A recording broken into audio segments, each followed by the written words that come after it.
Hello दोस्तों, एक बार सभी प्यारे साथियों जय हिंद। चलिए हम लोग कुछ प्रश्न करते हैं और समांतर सेट से जो पेपर बन सकता समांतर सेट से जो प्रश्न आपके पेपर में बन सकते हैं वो सारे इंपॉर्टेंट प्रश्न आपके लिए आप लोग के लिए यहाँ पर देखने को मिलेगा। तो एक बार समझने की कोशिश करिएगा, इसी टाइप के क्वेश्चन बनेंगे या बन सकते हैं। ठीक है, तो पहला क्वेश्चन हमारे पास है, पहला प्रश्न है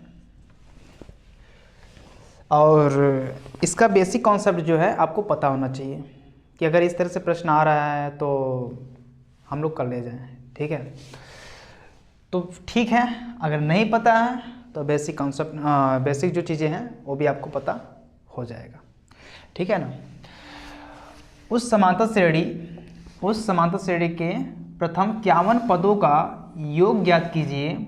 हमसे समांतर श्रेणी के 51 पदों का योग पूछ रहा है ना। 51 पदों का योग पूछ रहा है, तो 51 पद मतलब क्या दिया है, ये जो है n की वैल्यू है ना। तो 51 पदों का योग हमसे पूछ रहा है। अब ध्यान देना, जिसके दूसरे और तीसरे पद क्रमशः 14 और 18 है। दूसरा पद जो है कितना है, 14 है, और तीसरा पद कितना है, 18 है।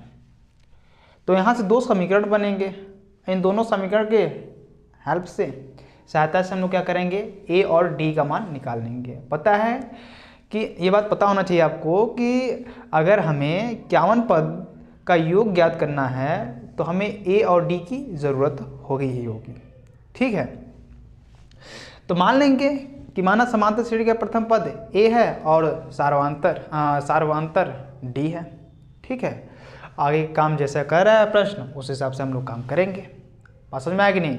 चलिए तो फिर से एक बार देखते हैं, उस समांतर श्रेणी के प्रथम 51 पदों का योग ज्ञात करना है। हमें 51 पदों का योग ज्ञात करना है और 51 पदों का योग ज्ञात करने के लिए हमारे पास ए का भी जरूरत होगा और डी का भी जरूरत होगा, और एन तो दिया ही है, कितना 51 दिया है। ठीक है, तो एपी का क्या पता होना चाहिए, हमें एपी का प्रथम पद पता होना चाहिए और सार्वंतर पता होना चाहिए, सार्वंतर है ना। तो ये बात आपको पता ही होना चाहिए।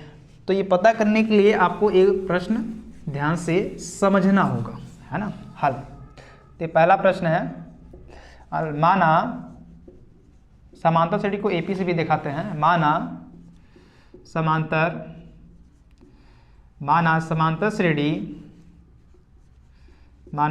श्रेणी का प्रथम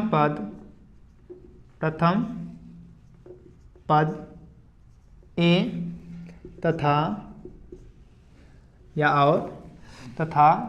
सार्वंतर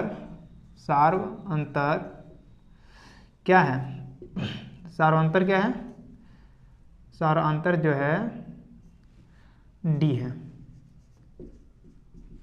सार्वंतर जो है डी है ना।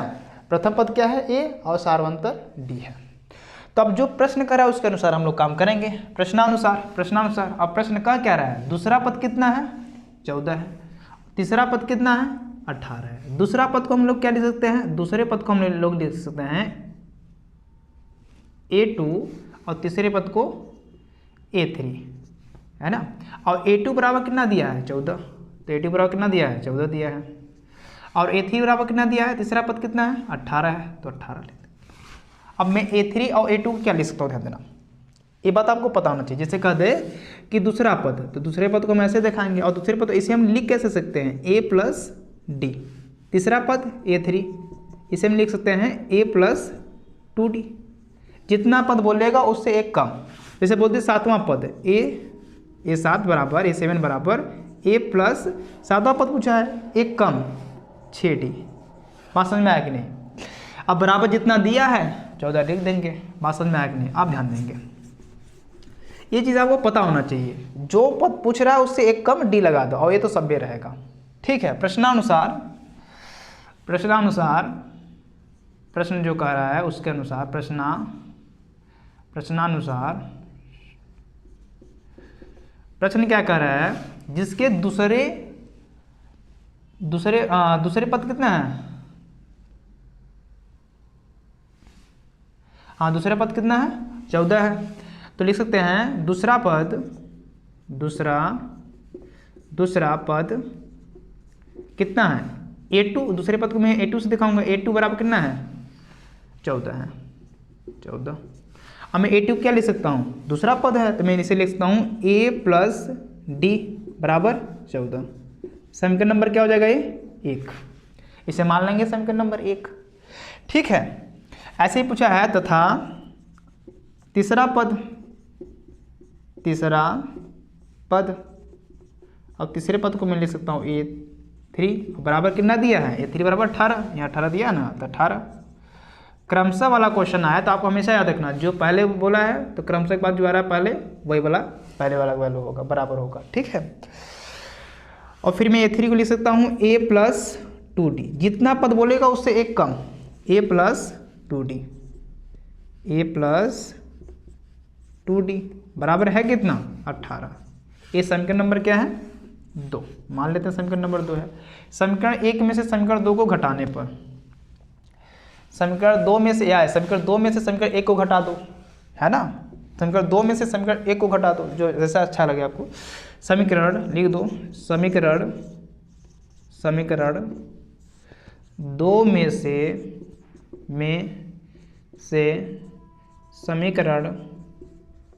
समीकरण 1 को घटाने पर, क्या करेंगे करने पर, घटाने पर। तो जो समीकरण जिसमें से घटाना चाह रहे हो उसे पहले लिखो A plus 2D, A plus 2D बराबर कितना है 18 है आपके पास 18। और घटाना किसको चाह रहे हो, समीकरण 1 को, A प्लस D बराबर कितना है 14। घटाना है तो प्लस है तो माइनस लगेगा, माइनस ये माइनस A और ये प्लस A घट के क्या हो जाएगा 0, और 2D में से 1D निकाल दो, कितना बचेगा 1D, मतलब D बराबर 18 में से 14 निकाल दो, कितना बचेगा आपके पास बचेगा 4। तो D बराबर आपके पास कितना मिला 4। बात समझ में आ गया नहीं, इतना समझ में आ गया। अब क्या करेंगे, इस D का मान, ये D बराबर जितना 4 आया है वो समीकरण 1 में रख दीजिए चाहे 2 में, समीकरण 1 में रखिए, इजी है समीकरण 1 लिखेंगे, यहीं पे लिखेंगे D का मान समीकरण 1 में रखने पर, किस में रखेंगे 1 में रखने पर। और जब समीकरण 1 में रखेंगे, चाहो तो समीकरण 1 उतार लो और नहीं डायरेक्ट रख दो। मैं एक बार लिख दे रहा हूँ, A प्लस D बराबर कितना है 14 है, इसी में रखना चाह रहे हो ना। तो A ये तो दिया नहीं है, हमें पता करना है, लाना भी है, हमें यही तो पता करना है। D बराबर कितना है 4 है, तो 4 लिख दो बराबर कितना 14। बात समझ में आया कि नहीं, ये बताओ पहले। यहाँ तक हो गया A, और 4 क्या प्लस, उस आ जाएगा माइनस हो जाएगा, 14 माइनस 4, और 14 में से 4 निकालोगे 10 बचेगा। तो A बराबर कितना है 10। तो A बराबर 10 मतलब प्रथम पद मिल गया और सार्व अंतर मिल गया 4। अब हम 51 पदों का योग ज्ञात कर सकते हैं, प्रथम 51 पदों का योग। बात समझ में आ गई नहीं, पहले यहाँ तक लिखेंगे अच्छे से, यहाँ तक नोट करेंगे, क्लियर है ना। ओके चलिए हम लोग क्या करेंगे, अब 51 पदों का योग ज्ञात करेंगे। तो 51 पदों का योग ज्ञात करने के लिए क्या करना होगा, हमें एक फार्मूला यूज करना होगा, समांतर श्रेणी के प्रथम n पदों का योगफल जो होता है Sn बराबर समांतर श्रेणी के n पदों का योगफल, यानी कि हम लोग सिंबल फॉर्म में दिखा सकते हैं Sn बराबर n/2 ब्रैकेट में 2a प्लस n-1d। अभी मैं लिख रहा हूँ, ठीक है। देखो एक बार मैं हिंदी पूरा लिख दे रहा हूँ, बार बार मैं हिंदी नहीं लिखूंगा, ठीक है। देखिए समांतर श्रेणी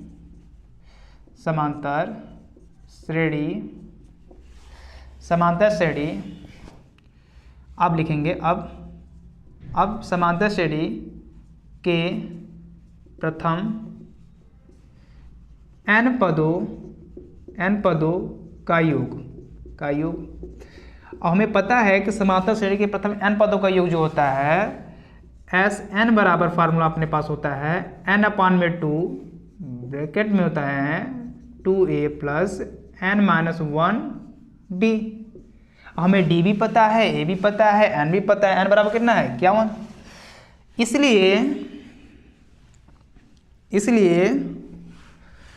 इसलिए समांतर श्रेणी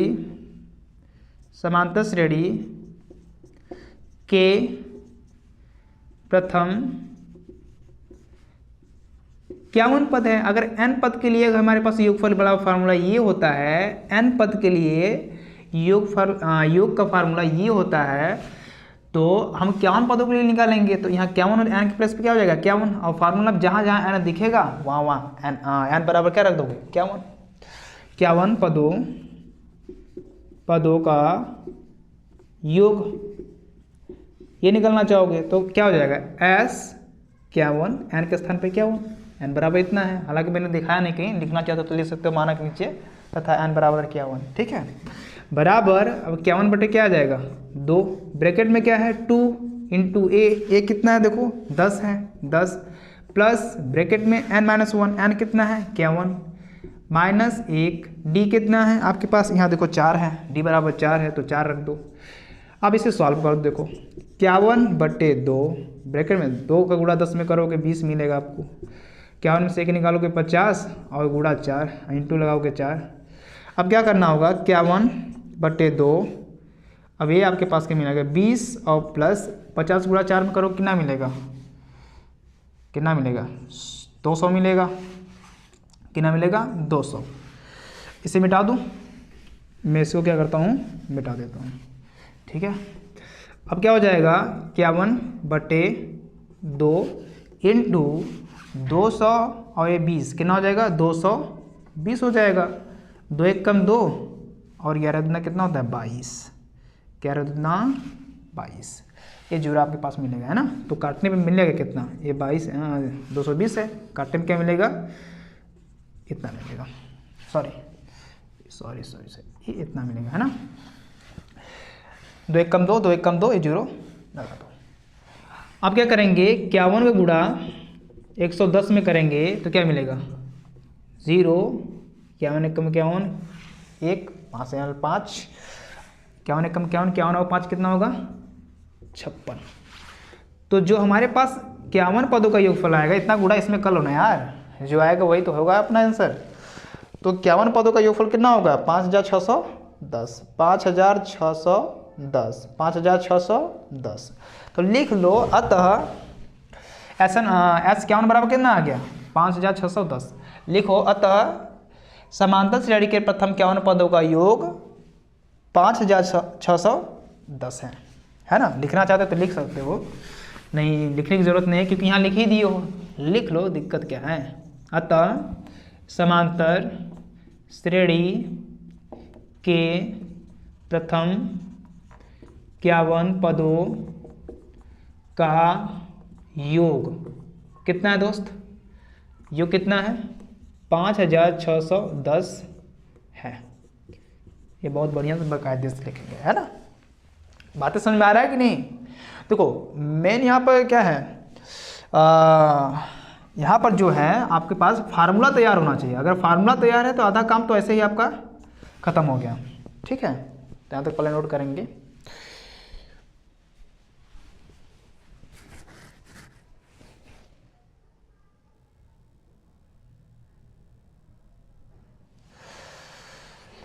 चलिए, तो आपको पता हो गया क्या पदों का योग इतना हो गया, इतना आएगा है ना। अब अपने पास दूसरा प्रश्न है। दूसरा प्रश्न आपके पास कहाँ है, यहाँ पर है ना। ये तो पहला प्रश्न था। आप दूसरे प्रश्न को समझने का कोशिश करेंगे तो हमारे पास दूसरा प्रश्न जो है दिया हुआ है, पहले को मैं मिटा देता हूँ।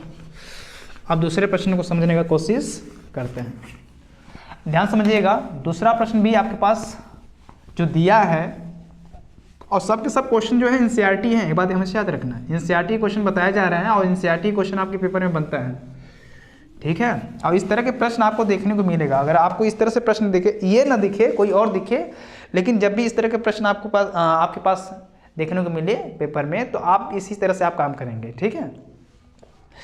दूसरा प्रश्न ये है, दूसरा प्रश्न का पहला प्रश्न है, पहला क्या, दूसरा पहले प्रश्न पढ़ते हैं क्या है, निम्नलिखित का योग ज्ञात कीजिए। मतलब इसका योग ज्ञात करना है। 2 प्रश्न दिया है, निम्नलिखित का योग ज्ञात कीजिए। और पहला इसमें है, दूसरा का पहला है प्रथम 1000 धन पूर्णांक। मतलब प्रथम 1000 धन पूर्णांक हमें क्या करना है, योग ज्ञात करना है। अब हम 1 से शुरू करें और 1000 तक जाएं, 1 से शुरू करें 1000 तक जाएं और फिर उसको जोड़ें। जोड़ोगे 1000 तक लिखो, 1 से लेकर पूरा 1000 तक गिनती लिखो, फिर उसका पूरा लिखो और फिर इसे जोड़ो। तो काम करने की ज़रूरत आपको नहीं है। आपको बस करना क्या है, माना आप करेंगे हल। पहले देखो है क्या, दूसरा क्वेश्चन है, दूसरा का पहला है हल लिखेंगे, हल हल हल है ना, लिखेंगे प्रथम 1000 धन पूर्णांक बोला है, धन पूर्णांक बोला है तो धन में रहेगा ना, माइनस तो होगा नहीं। लिखेंगे माना माना माना s बराबर 1 + 2 + 3, बस इतने में तो काम नहीं हो जाएगा। Plus dot dot dot dot कहाँ तक जाएंगे, प्लस 1000 तक जाएंगे, 1000 है। कोई दिक्कत यहाँ तक नहीं है, लिखना चाहते तो लिख सकते हो, नहीं लिखना भी चाहते तो कोई दिक्कत नहीं है, ठीक है। अब बताना ये जो 1000 है ना दोस्त, ये जो 1000 है ये एल के भी बराबर है, और एल जो होता है वही क्या होता है, ए एन होता है। आपको पता है एल को अंतिम पद बोलते हैं और ए एन को एनवा पद बोलते हैं। बात समझ में आ रहा है कि नहीं, एल को अंतिम पद बोलते हैं, ए एन को एनवा पद बोलते हैं, और एल बराबर एन होता ही है। बात समझ में, और यही क्या है, यही एन का वैल्यू है, यही क्या है, एन की वैल्यू भी है। 1000 जो दिया है आपको एन का भी वैल्यू है। ये मत सोचना कि एन की वैल्यू कहीं अलग से में निकालना है, नहीं, ये प्रथम 1000 धन पूर्णांक बोला है। अब प्रथम वाली बात ना होता तो यहाँ एन की वैल्यू ये होता कि ना होता, फिर उसके लिए क्वेश्चन हम लोग देखते है ना। बट आपको ध्यान देना है, एक किसका वैल्यू है, एल का भी वैल्यू है, एल जो है वही ए एन है, और ये कितना है 1000 जो है एन का भी वैल्यू है। मतलब हमें एन पदों तक हमें क्या करना है, उसका योग ज्ञात करना है। एन पद मतलब 1000 पद तक, है ना।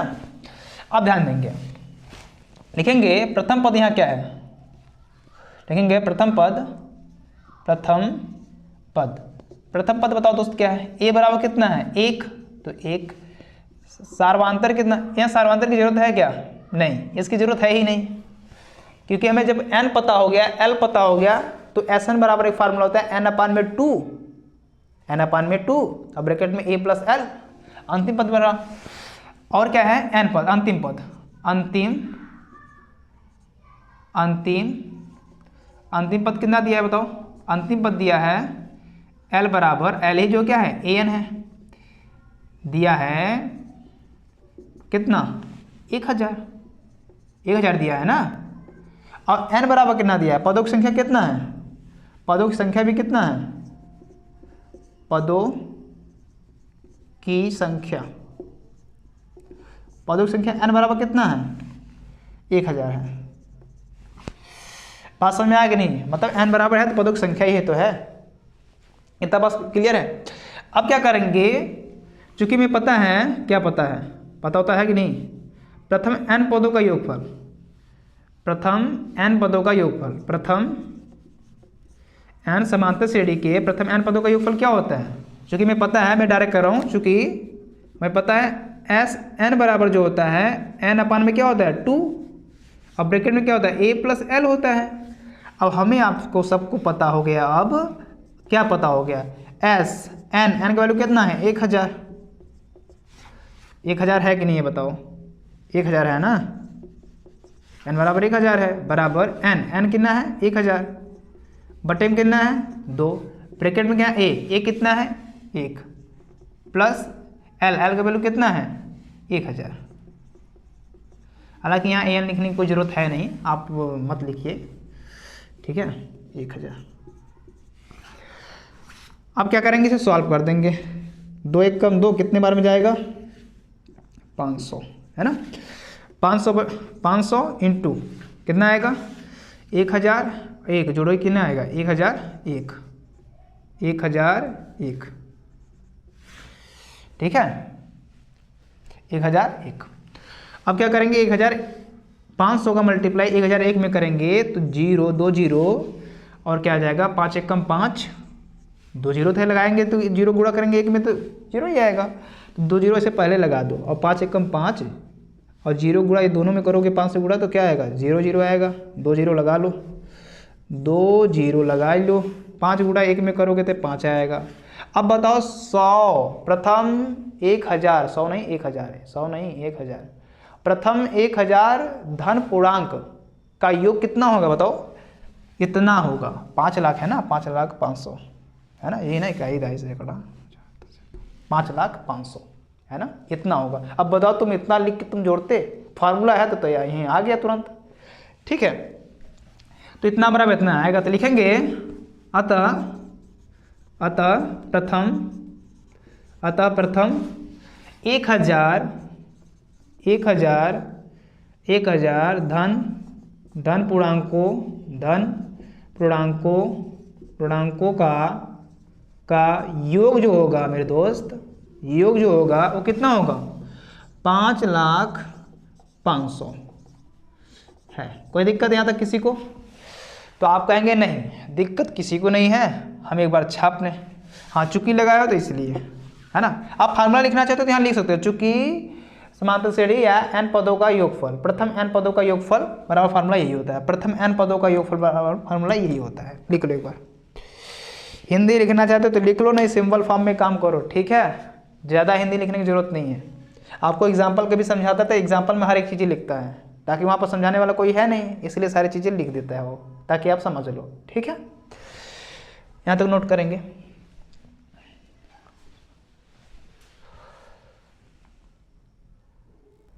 चलिए लिख लिए होंगे। प्रथम 1,000 धन पूर्णांकों का योग कितना होगा दोस्त, 5,05,100 होगा, 5,05,100 होगा। अब इतना तुम लेके कहाँ जोड़ पाते हैं, हाँ टाइम लग जाएगा, है ना।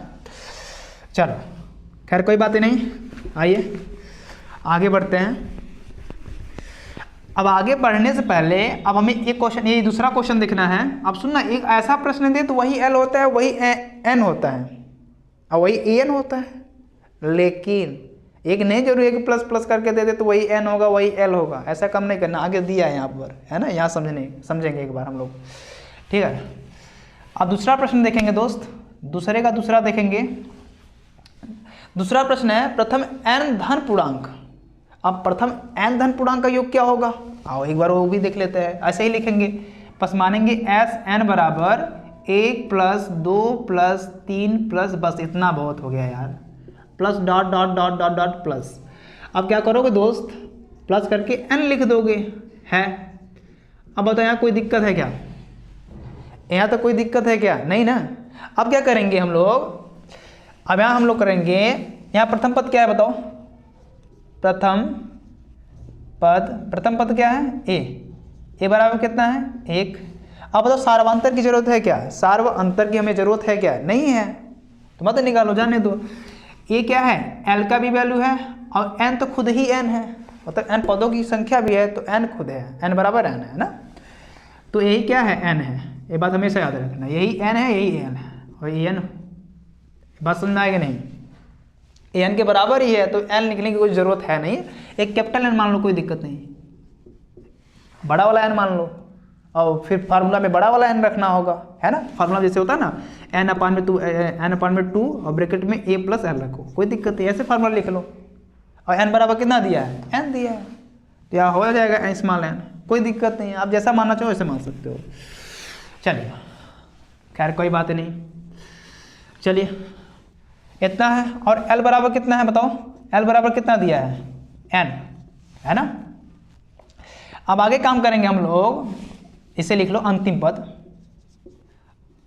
अंतिम पद कितना दिया दोस्त, अंतिम पद दिया है l बराबर n दिया है। चूंकि हमें पता है, चूंकि एस n बराबर क्या होता है, n/2 होता है और a + l। और पहली बात आपको पता होना चाहिए, n पदों का योग ही प्रथम n धन पूर्णांक का योग ही पूछ रहा है हमसे, तो n में कोई चेंज होगा ही नहीं, n जो है n ही रहेगा। या तो फार्मूला आप कन्वर्ट करना चाहते हैं तो आप यहाँ पर कैपिटल ले लीजिए, बड़ा वाला n ले लीजिए, तो खैर यहाँ तो कोई दिक्कत नहीं, यही रहेगा ना, चेंज हम नहीं करने वाले हैं। तो मैं n ही ले रहा हूँ, कोई दिक्कत नहीं है, कोई दिक्कत नहीं है, बात समझ में आया कि नहीं, n/2। अब बताना, इसलिए लिख सकते हो प्रथम n पदों का योगफल, है ना, प्रथम n पदों का योगफल फार्मूला ये होता है, इसलिए मैं लिख नहीं रहा हूँ, डायरेक्ट मैं काम कर रहा हूँ।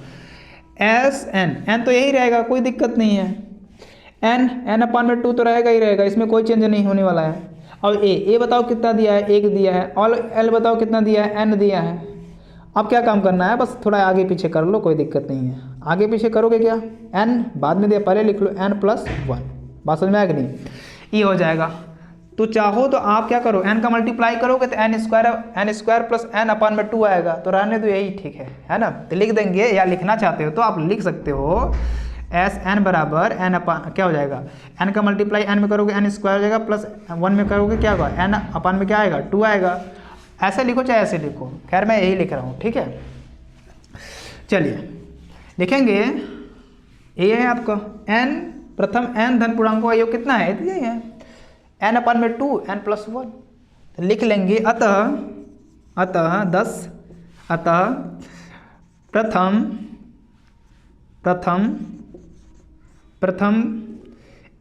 n धन पूर्णांकों का योग कितना होगा दोस्त, प्रथम n धन पूर्णांकों का योग कितना होगा, n/2 बराबर करके लिख लेंगे हम लोग, n/2 ब्रैकेट में क्या है, n+1 है। अब यहाँ तक काम हो गया, यही तो सोल्यूशन है, यही तो अपने को सॉल्व करना था यार, हो गया ना यहाँ तक, बस काम करो अपना। अब यहाँ तक उतारेंगे आप। अब आएंगे तीसरे नंबर पे, और तीसरा नंबर क्या पूछा है ये एक बार देखेंगे हम लोग।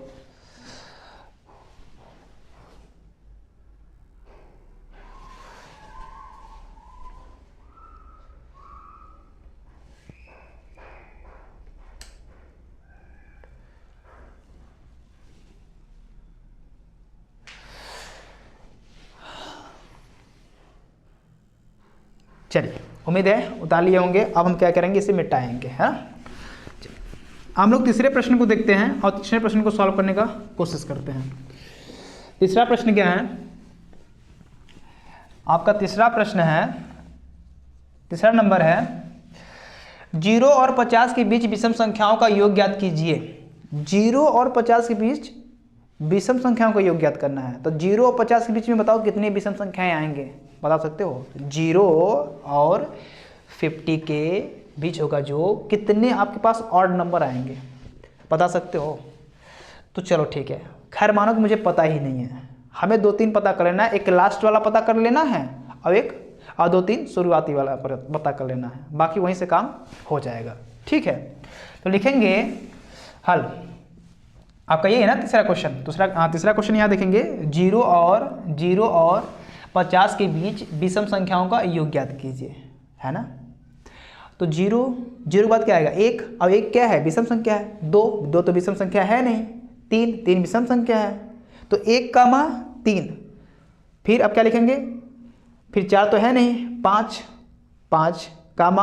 6 तो है नहीं, तो 6 नहीं लेंगे। 7 तो विषम संख्या है ना, तो 7, मतलब 1, 3, 5, 7 dot dot dot dot dot, कहाँ तक जाएंगे। अब 50 से 1 कम करो, 50 में से 1 कम करो, कितना आएगा, 49। और 49 विषम संख्या है कि सम संख्या, अब विषम संख्या है ना जी, तो विषम संख्या है।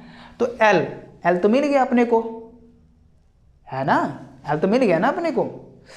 चलिए, L अपने को मिल गया। अब क्या करेंगे, लिखेंगे हल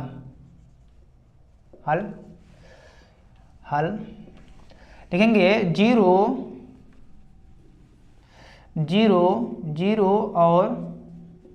0 और 50 के बीच 0 और 50 के बीच विषम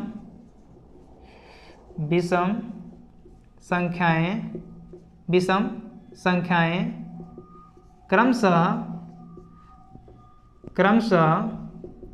अब मैं इधर लिख रहा हूँ, इधर ठीक ना, क्रमशः क्या है, 1, 3, क्या आएगा, 1 के बाद 3, 5 आएगा, डॉट डॉट डॉट डॉट, कहाँ तक जाएंगे आप, कहाँ तक 49 तक जाएंगे। ये 49 क्या है, विषम संख्या है, कोई दिक्कत नहीं।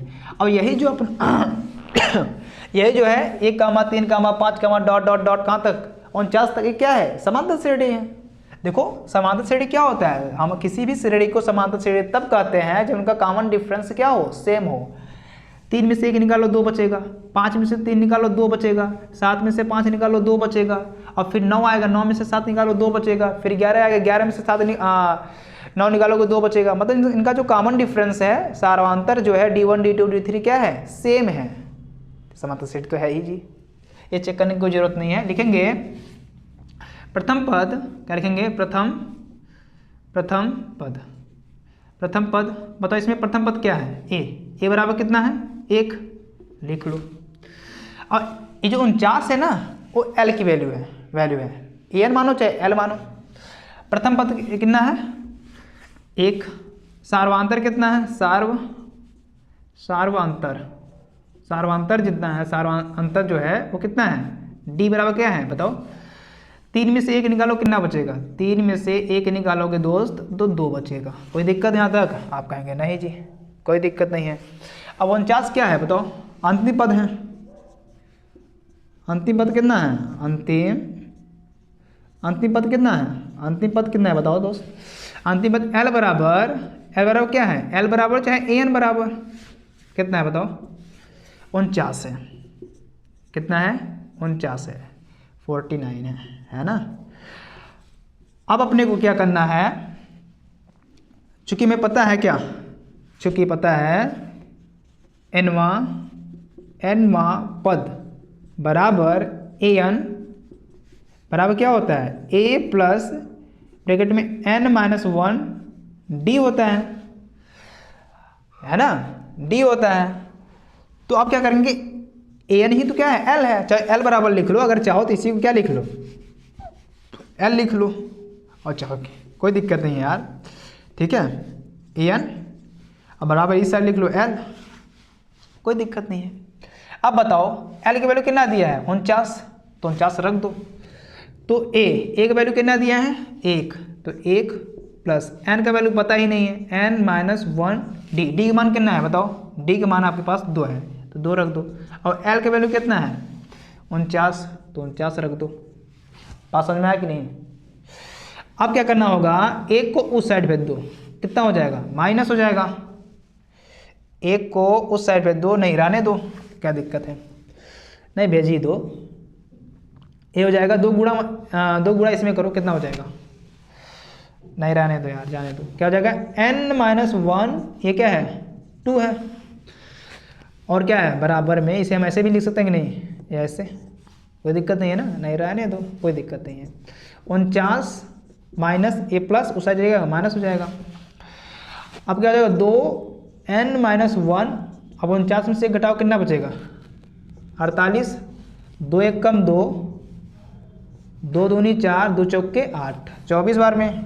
तो बताओ n बराबर कितना आएगा, n-1 बराबर 24, n-1 बराबर कितना है, 24। अब बताओ n बराबर कितना आएगा, n बराबर जो आएगा a माइनस है, तो उस जगह क्या होगा, प्लस हो जाएगा, 24 और a -1 उधर जाए क्या होगा, प्लस हो जाएगा, +1 बराबर क्या हो जाएगा, 24 और क्या हो जाएगा, 25 हो जाएगा।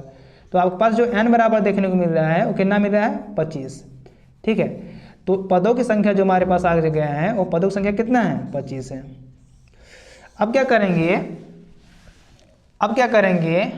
क्या पूछ रहा है, अपने से पूछ क्या रहा है, 0 और 50 के बीच विषम संख्याओं का योग पूछ रहा है।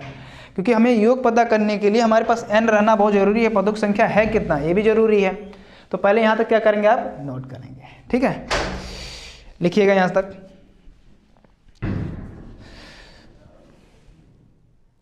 चलिए आगे की चीज़ों को समझते हैं। अब इसके बाद क्या करना होगा, अब हमें एल की वैल्यू पता है, तो हम बड़े वाला फार्मूला की तरफ जाएंगे ही नहीं, है ना। मैं चूंकि करके लिख रहा हूँ, आप लिखना चाहते हो तो लिख सकते हैं, चूंकि मैं लिख दिया, चूंकि आप लिखना चाहते हो लिख सकते हो। n पदों का योग बराबर प्रथम n पदों का योग, मतलब Sn बराबर जो होता है अपने पास n/2 होता है, और ब्रैकेट में क्या होता है, a + l होता है। यही तो होता है फार्मूला अपने पास, यही होता है ना। आप चाहो तो